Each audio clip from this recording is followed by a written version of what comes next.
Production Trust Fund. That's the money that they've committed to us for preserving and building new affordable housing. Can I get a boo? Can I hear a boo? Great, that's really good. We're also freezing the local rent supplement program in its tracks. So at this point, and when this budget passes, no new people will be able to access the local rent supplement program. There's no new money to build anymore for that program, and they're not going to replace anyone that gets off their vouchers. How do we feel about that? Boo! It's getting better and better. They're divesting from the Housing First program that helps people who are homeless move into permanent housing. So how do we feel about that cut? And they're also cutting $20 million from homeless services, including the Housing First program that provides the first range of services that folks need when they're homeless or trying to move from homelessness to in recovery. How do we feel about that? So we're going to hear a little bit more about each of these programs, the impact and positive effect that they've had on people's lives when they are used. But we also want to make sure that our government knows that each of these programs is crucial to meeting the housing needs of our city, and that all of these programs need to be fully funded. And I'm just going to give you two small examples about why we need that affordable housing.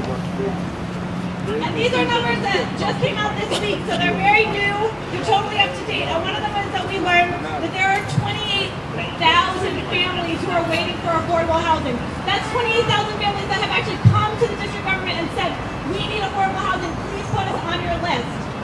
This budget will not help those 38,000 families. The other thing that we've learned this week is that DC is one of the most expensive places to live in the city. And that's 68%. And the country. In the country, thank you. Whoever said that. Number two. It's a big city, but it's a bigger country. 68% of DC residents who are renting their housing, their rent is unaffordable for what they make. So we do need this affordable housing, and I'm excited to hear from all of our great speakers, and I want to thank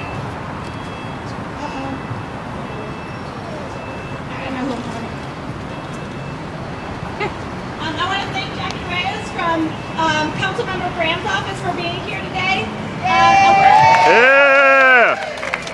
been a big supporter of affordable housing in the past, and we're counting on him. We're hoping that Michael Brown will also come down, but he's currently chairing the oversight hearing for our affordable housing program. Oh, look, Councilmember Graham has joined us. Woo!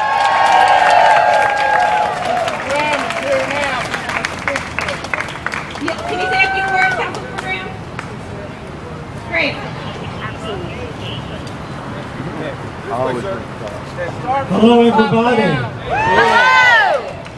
Look, let's be very clear. You know, the programs that serve the neediest in the District of Columbia right now are under assault. There is no question about it. Without each and every one of you coming out, staying out, fighting this fight, I don't know where we're going to be, because we're going to need all of your energy and commitment and talent in this battle. The fact of the matter is that we're losing interim disability. I was just talking to somebody right here who told me still another plaintive story about how this kept him surviving while he was waiting for his SSI. $20 million lost in homeless services, and I asked the question, where are those cuts going to be made? Tell us where we're going to cut back. We have yet to have an answer to that question. I hope to have it this week. What's the plus? Mental health, substance abuse. The pluses are that we finally appear to have a working majority on increasing the tax rate on those who are most able to afford it. So that people, you know, this is a situation, I'm almost finished, but this is a situation where you have your lawyers and your accountants work throughout the whole year to pull as much money out of taxation as possible. But if you're still left with $200,000 in taxable income, $500,000 in taxable income, $1 million in taxable income, I say you should be willing to pay a little bit more to make sure that people get interim disability. So this is not going to happen without your support, though. This is not going to happen. Because you know the way this is going to go down. If you're not at these hearings and you're not at these council sessions and you're not speaking to each one of these council members head on, thank you all very much. Thank you so much, Councilwoman Graham, and thank you for all your leadership on this issue. Thank you. So the first person that we're going to have speak is going to be Linda Leaks from Empower DC, and she's going to talk to us about the local rent supplement program and the Housing Production Trust Fund. And Linda is a veteran of this fight. She's been fighting for a long time, so listen up. Thank you. Greetings and salutations. How is everybody? All right, you ready for this battle? Okay, I got you. Are you ready to raise your voices? Yes. Listen, when I say, what do we need? I want you to say affordable housing. When I say, what do we demand? You say, no cuts to affordable housing. What do we want? Affordable housing. What do we want? Affordable housing. And what are we demanding? No cuts to affordable housing. Yeah, thank you. And that's what we're going to say. That's how come we're here. And that's what we're going to continue to say. And that's what we're going to demand. My name again is Linda Leaks. I work with an organization called Empower DC. Empower DC is a social justice group. And I want to say thank you for inviting us to speak and share our voices out here and be a part of this rally. Let me ask a critical question. Are you here to tell your elected officials not to balance the budget on the backs of low-income people? Is that why you're here? Not to balance the budget on the backs of low-income people. No. We want to say to Mayor Gray and to the council, don't go along with Mayor Gray cuts. Those cuts are another way of forcing low-income people out of the city. And it's immoral, it is disgusting, it is shameful, and I say it's illegal. So we have to say no to that, and we have to demand that our elected official do what? Do what we say for them to do. So we're here because we want to let those folks, the elected, get me? Elected official, we want to let them know that we do not want them to cut the Housing Production Trust Fund. You hear me? Housing Production Trust Fund. We want to say we need the Housing Production Trust Fund to make sure that when we had the opportunity to purchase our building, that we can do it. When we had the opportunity to hold on to our affordable housing, we want to do it. If they get rid of the Housing Production Trust Fund, then that means that thousands of us are going to be forced out, and the rich developers that want to purchase our buildings and turn them into what?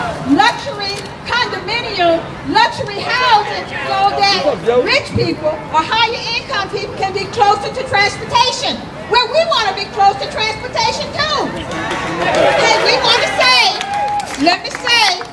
in closing, we want to tell our elected officials not to stop pitting one group of low-income people against another group of low-income people. No, we need the local rent supplement program as well. So don't put the Housing Trust Fund up against the local rent supplement, because we need it all. We have thousands of people who are living in the rental supplement housing, and if we lose it, they will be homeless. And they already somebody's going to talk about the ERAP, but they already told us they ain't going to help us with emergency rents.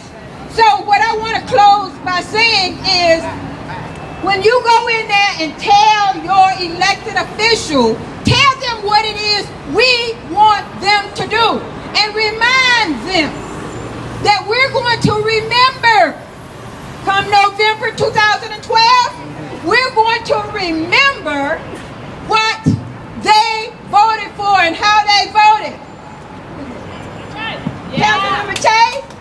Councilmember Che, please don't go along with Mayor Gray devastating cuts. We need housing. We need housing like everybody else. Do you hear me? Do you hear me, Mayor? All right, you got it. She got it on. Let's hold them to it. We all need housing. So, and finally, let me say, remember that we have to, we're here now, and that's good. This is a good showing. But we got to do more than just a good showing, don't we? We have to make sure that they know that we're serious. Why in the world do you think they want to start cutting the lowest income people first? Because they think we ain't going to say nothing. They think we're going to sit home and not come out and get rid of them.